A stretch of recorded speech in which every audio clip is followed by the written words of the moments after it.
ഇന്ന് കോളിഫ്ലവർ കൊണ്ട് നമുക്കൊരു അടിപൊളി ഐറ്റം ഉണ്ടാക്കിയെടുക്കാം. കുട്ടികൾക്കെല്ലാം വളരെയധികം ഇഷ്ടമാവും. അതിന് വേണ്ടി ഞാൻ ആദ്യം ഒരു ബൗൾ എടുത്തിട്ടുണ്ട്.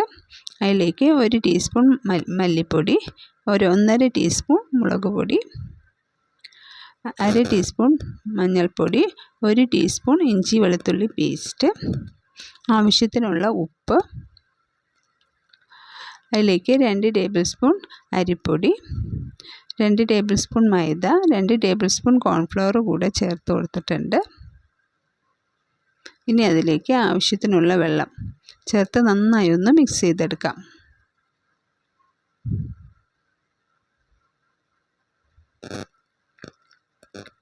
ഒരുപാട് ലൂസാക്കാതെ നമുക്കതൊന്ന് മിക്സ് ചെയ്തെടുക്കാം. അതിലേക്ക് ഉപ്പും മഞ്ഞളും കൂടെ ചേർത്ത് വെച്ച കോളിഫ്ലവർ കൂടെ ചേർത്ത് കൊടുക്കാം.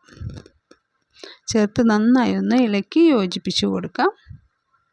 അതിലേക്ക് കുറച്ച് സോയ സോസ് കൂടെ ചേർത്ത് കൊടുക്കുന്നുണ്ട്.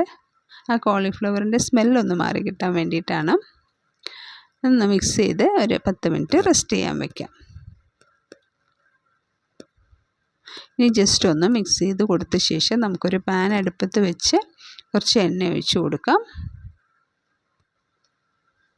എണ്ണ നന്നായി ചൂടായി വരുമ്പോൾ നമ്മുടെ കോളിഫ്ലവർ ഓരോന്നായിട്ട് നമുക്കൊന്ന് ഫ്രൈ ചെയ്തെടുക്കാം.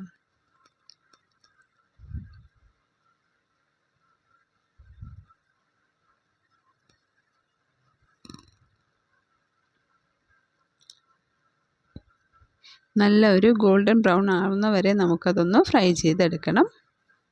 ഇപ്പോൾ ഒരു സൈഡ് നല്ലൊരു ഗോൾഡൻ ബ്രൗൺ ആയിട്ടുണ്ട്. ഇനി അത് മറിച്ചിട്ട് 2 സൈഡും നല്ല ഗോൾഡൻ ബ്രൗൺ കളർ ആവുന്ന വരെ ഒന്ന് ഫ്രൈ ചെയ്തെടുക്കാം.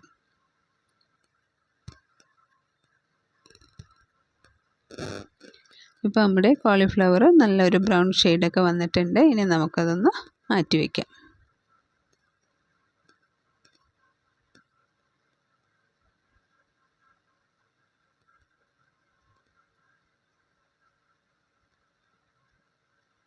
നല്ല ടേസ്റ്റി ആയിട്ടുള്ള ഒരു കോളിഫ്ലവർ 65 ആണ്. കുട്ടികൾക്കെല്ലാം വളരെയധികം ഇഷ്ടമാവും.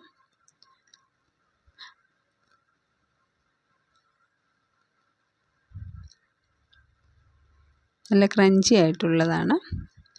അതിന് ശേഷം നമുക്ക് അതേ എണ്ണയിൽ കുറച്ച് കറിവേപ്പിലയും 2-3 പച്ചമുളകും കൂടെ ഒന്ന് വറുത്ത് കോരിയിടാം.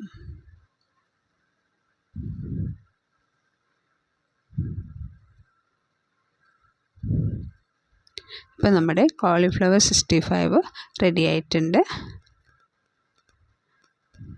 വളരെ ഈസി ആയിട്ട് തന്നെ നമുക്ക് ഉണ്ടാക്കിയെടുക്കാവുന്നതേ ഉള്ളൂ. എല്ലാവരും ഒന്ന് ട്രൈ ചെയ്ത് നോക്കൂ. Thank you.